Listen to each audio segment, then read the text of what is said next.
All right, everyone. We are now joined by the winning driver, Kevin Harvick, and crew chief, Rodney Childers, of today's Firekeepers Casino 400 at Michigan.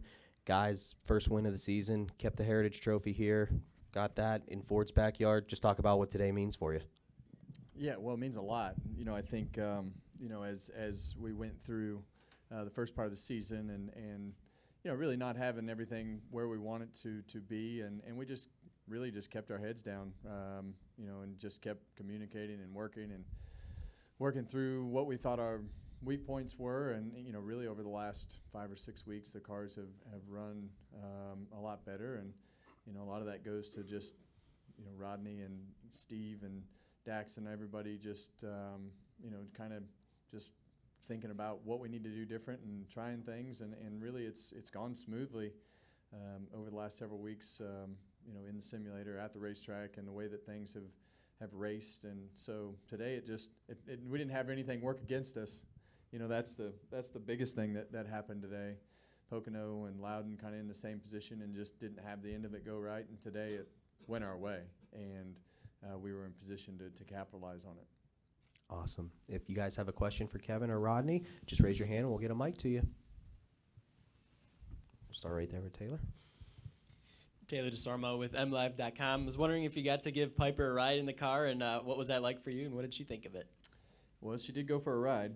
We had to talk her into it. So, she had mentioned that she wanted to go for a ride if we won today. So, just a really, really cool moment to be able to let her experience a lot of these things that Keelan's got to experience so many times. And I think hopefully she's old enough to where she might remember some of it, and at least, have some great video and footage of everything that's happening. So a great day from a lot of different perspectives, whether it's family or team or just, a lot of things that feel good. How old was she last time that you won? She was probably, it was Indy, so what was that? Not 2. I hear Mom. 2, yeah. I don't remember anything I did when I was 2. We'll go to Steve and work our way around. Kevin, Steve Schweitzer, the Lasco Press. Kevin, when you handed Piper the flag, she waved it like she knew what she was doing. Has she been practicing? A lot of drive-away races. Yeah, our life pretty much revolves around racing, and even in the driveway, it's fine. You can tear anything up in here you want. It's not mine. So it's our life revolves around racing. So whether it's scooters or go-karts or whatever it is, they're well aware of how to start and how a race starts and how a race ends. So we might even know what the black flag means. Do you know what the black flag means? Yeah. Are you in trouble? Yeah. We'll go to Jordan in the back. Jordan Bianchi from The Athletic. A couple questions for each of you. This is for both of you. What have the last 2 years been like for you guys during this winless drought? I mean, for me, it's obviously you'd much rather win, but the end of last year, it's kind of like this year. We weren't where we wanted to be.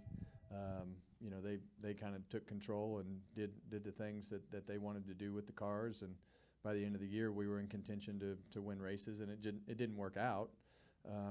But to get to victory lane, and this year started the same way, and they keep their head down and grind away and just start dotting I's and crossing T's, and next thing you know, it comes together. So I've been through longer winless streaks, and it's fun to go through it with the same group of guys when you finally pop out of it, and you're like, man, all that work feels pretty good now. Rodney? Yeah, same thing. When you go from winning 10 or 11 races a year to doing that, it's definitely a mental struggle. And like he said, it just comes down to the people that are around you, and what certain people say every day, and the way our team meetings go in the mornings, and just that dedication, and everybody. Nobody really ever changed a lick. Every single morning we act the same. We talk about the same things and what we need to do better and when we need to do it. And through all that, like when Claire told me it had been 60-something races, I was like, I had no idea it had been that long. But and it's really because it's the same every week, and everybody works on the same things and tries to, we try to be perfect and we try to win, but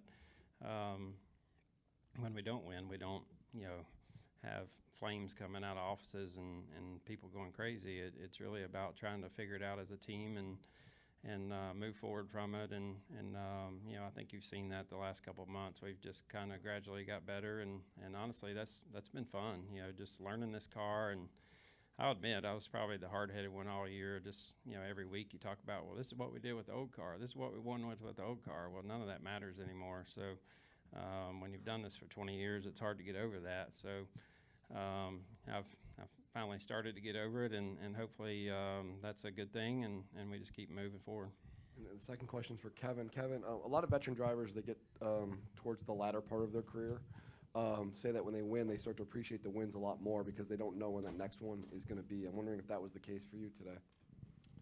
I expect to win, so maybe I'm overconfident. I don't know. So it's I expect to win until the door closes, and that's just the expectation that I have. It's it's been the way that I've gone on the racetrack, and I don't know that I'll ever be able to turn that off until the door is closed and you just don't open it back up.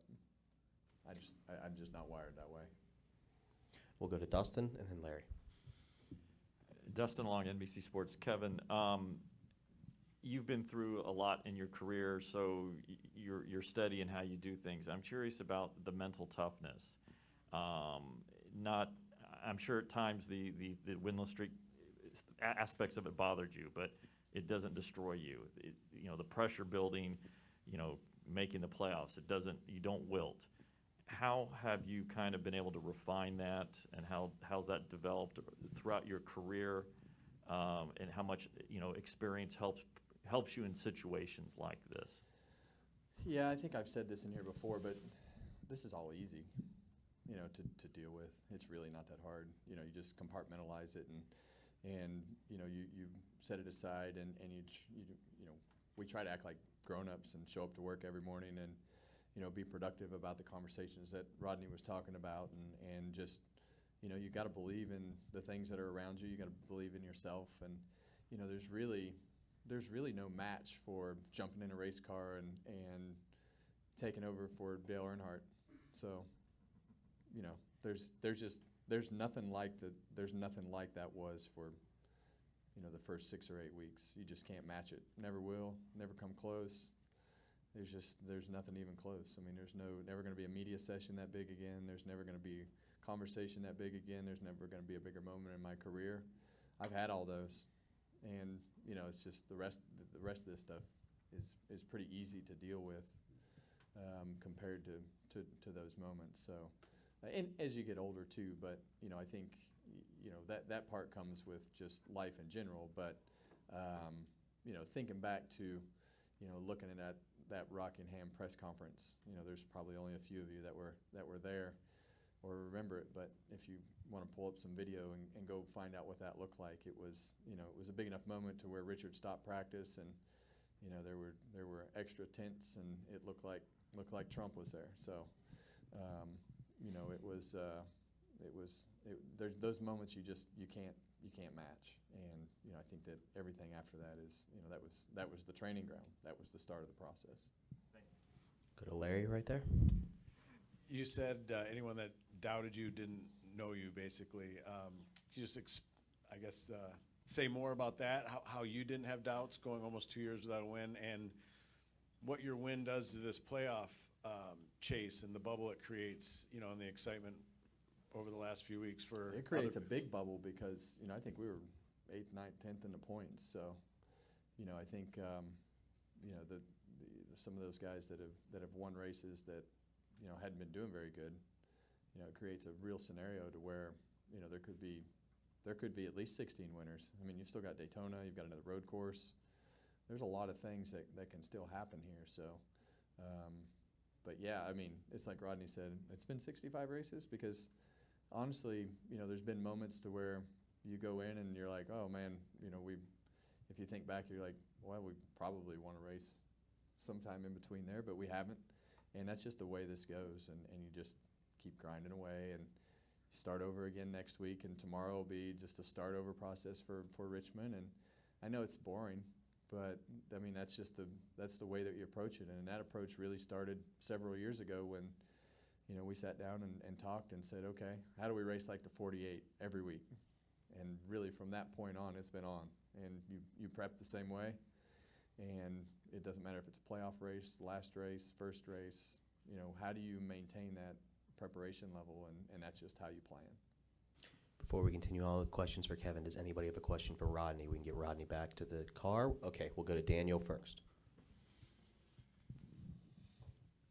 Daniel McFadden, FrenchStretch.com. This is for both of you. For a while today, it didn't seem like Ford was going to have much of a say in whether it extended its winning streak at Michigan. So for you guys to swoop in at the last minute, sort of, and both end your winless streak and extend theirs here, what does that mean for you guys?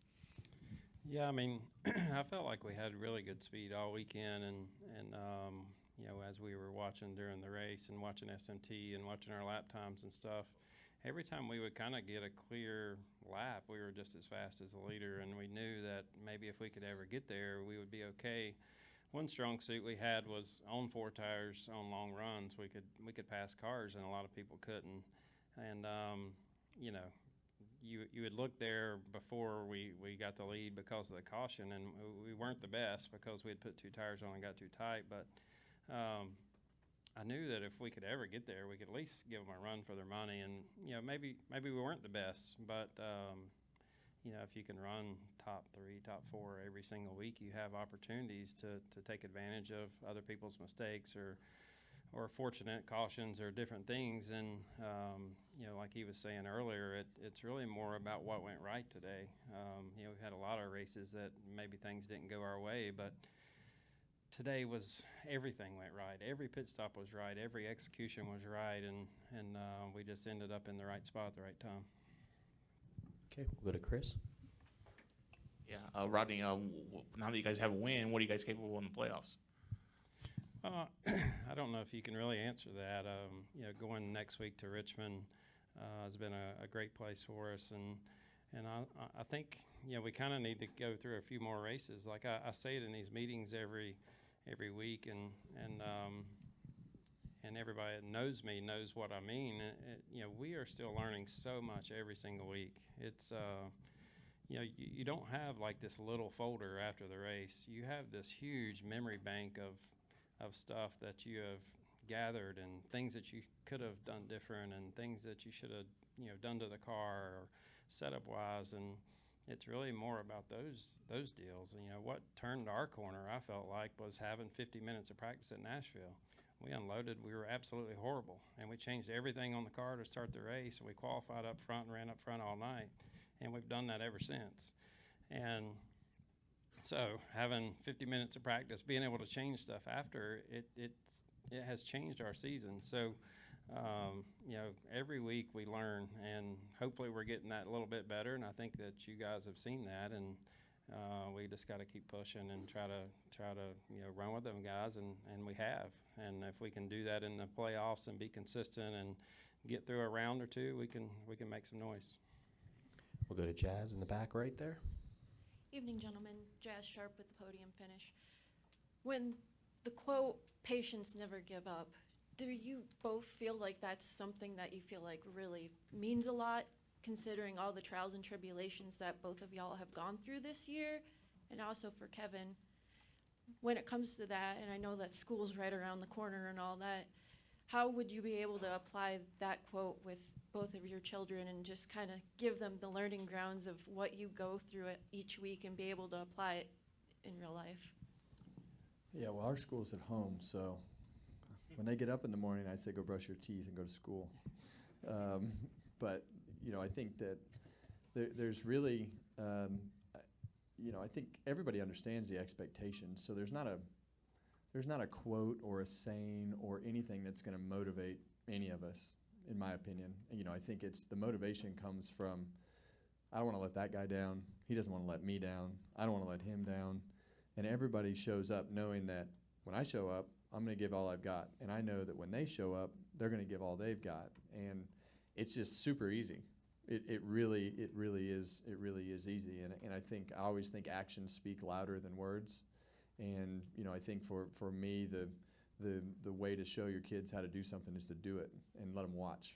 And, you know, I think Keelan will understand, you know, more of what today means and how much work goes into it, because, you know, there are days that I'm up at 5:30 in the morning and he'll come down and say, "Where are you going today?" I said, "Well, I'm going to the simulator."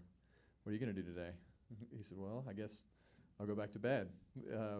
But he knows that it's not just show up on Sunday, win the race, lose the race, and come home. You know, it's Tuesday sitting on the calls and talking about it. It's Tuesdays writing the notes, and you know, he'll come over during his break and during school, and you shut the iPad down for 15 minutes so you can go shoot baskets or whatever they're doing on their PE break. But you know, those actions, they're noticed. It's kind of like they say, you know, you're teaching your kids how to drive when they're born, and you put them in the car seat. They see you from day one. All those habits that you have, they see, and it's not just driving, but actions speak way louder than words. Any final questions for Rodney? No? Thank you, Rodney. Send you on to the next Thank you. step. Okay. We'll continue with questions for Kevin. We'll go here and go around the right. Eric Young with the superspeedway.com. I'm going to piggyback off of Chris's question a little bit. Kevin, you've got the win now. You're more than likely in the playoffs. How does that change your strategy going forward, or does it change your strategy going forward? It really doesn't. You know, I think you know, for us, it's just, you know, I'm gonna debrief on Tuesday and write my notes down, and they're gonna send me 27 emails of what the characteristics of the racetrack are, and all the different setup things and everything that they send me every week, and it's gonna be just the same routine. We're just gonna grind through the same things again next week, and it'll be no different than the last 65 weeks that we've lost. So, you know, that's the great part about having an experienced team and being around people for a long time and being able to have that trust in people, and you know, the expectation. Everybody knows this is the expectation, and nobody's working towards anything different. Stay over here on the right. Tom with SeriouslyFastMedia.com. So obviously scored the win, get you guys in the playoffs. Going into the playoffs with just a couple races left, do you guys concentrate? Obviously winning is key, but do you guys concentrate on stage points or just ultimately going for that win? Nothing. Same answer. We're going to do the exact same thing that we do on a week-to-week basis, just to, you know, try to do the exact. We're going to do the exact same thing that we do every week. Come up here to Bob and then Dustin. Bob Pockers, Fox Sports. I had to look it up, but your last one was actually Bristol. My Bristol. last win. Yeah, not Indy. Oh, really? Yeah. Oh, that was just the one that Piper was at. Oh, okay. All right. Well, I'm curious. That was your 9th win that year. Is the At Bristol? No, your Was 9th. it dirt? No, Or asphalt. Asphalt. It's actually concrete, Bob. Concrete. Yeah, that's right. It's been a long day, hasn't it? But my question is, like, is it strange at all to go 65 races without a win after you had a season where you won 9 races? Not really. How many did I lose in the last losing streak? How many was it? It was like 100 and something. I think it was 100 and something, and we won at Talladega. So I don't know. It's just the way that it goes, right? I mean, you look back at anybody's career and they go through losing streaks. We're just fortunate to end it. You know, I think that's the best part, right? You know, is ending the streak. So, you know, I think that you just, like, I have such a routine and such a, you know, such a busy schedule of everything that's going on, trying to keep up with my stuff and trying to keep up with the team stuff and trying to, you know, Keelan's racing in Europe and all over the country and all the things that he's got going on, and then trying to keep up with everything that you have at the house and all the projects that we have going on. Like, it's, I know it sounds just routine, but it really is a routine. Like, I live off my schedule. I live off the next phone call, you know, and plan the next thing, and I pick up my phone in the morning and I say, this is what I have to do. And I literally just start doing that. Like it's not like I'm going to plan today, all right, we need to figure out how to end this losing streak. You know what I mean? It's just, you can't force those things, and I tell that to a lot of the young kids. You know, there's nothing in this sport that you can force. You know, it comes by doing the details right. It comes by having the right people. It comes by putting yourself in position, not making mistakes, dotting the I's, crossing the T's, not speeding on pit road. Your feedback is what leads to the next week. And, you know, your comments and the things that you say and the things that you do and the way that you go about it with the guys that you're around, whether it's your crew chief or your engineers, like that stuff is easy, you know, because of the fact that we've worked together for so many years, and engineers as well. And like, it's so easy to say, hey, you know, this thing was garbage today, you know, and this is why.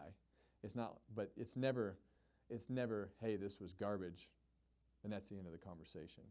There's always a thought, and they always process it, and then they'll come back with 27 questions, and they'll say, okay, was it here? And then you have to say, no, it's not there, it's here. And so being a part of those conversations and leading those directions is really what gets you back in the game. And, you know, I think, there was never a moment where I couldn't have told you how many it was. I know that today is the 777th start, so, I mean, we rolled 777s today, so you knew it before I did, though. You wrote about it, what, 3 months ago? Yeah, probably. Yeah. See, it just goes away. Dustin? Dustin Long, NBC Sports. Kevin, can you take me through the final restart and and coming up to the line and getting the advantage, and then I'm sure certainly getting help from those guys battling it out to kind of give you that run, but just take me through that restart too. Yeah, so the last restart I had the 5 behind me, and I knew I didn't need to let the 23 up. So I knew I needed to drive it in the corner far enough, but the 5 had given me such a good push. You know, I had a car length, and I think Bubba got about, you know, up to my door, and I knew that if we could just get off of turn 2, we'd have a chance. And then they were side by side, and then we drove down into turn 1 and 2 the next lap, and I watched them. I don't know what happened. They all wound up all goofed up down there and up the racetrack, and, you know, I was hoping that the 23 didn't cycle out to be the second car, because then we were going to have a pretty constant race on our hands. But, you know, the more they raced, the further we got away, and that's what you want, right? You know, to try to get away so they don't have a draft and you know, can make up that time quicker. But 5, you know, launched good. 5 gave us a good push, and the key was just clearing the 23 off of 2 and being able to go down the back straightaway by myself and not door to door, and, you know, in a firestorm. So, you know, that all went smooth. Did you see the 99 with his problem, or were you never on his pit? I didn't even know he had a problem. Go to Jordan in the back. Jordan Bianchi, The Athletic. Bubba came to Victory Lane, wondering what he said to you and what you said to him. Yeah, Bubba and I have a great relationship. You know, so, you know, we talk and joke and pick, and I could tell he was a little bit frustrated because he knew how fast his car was today.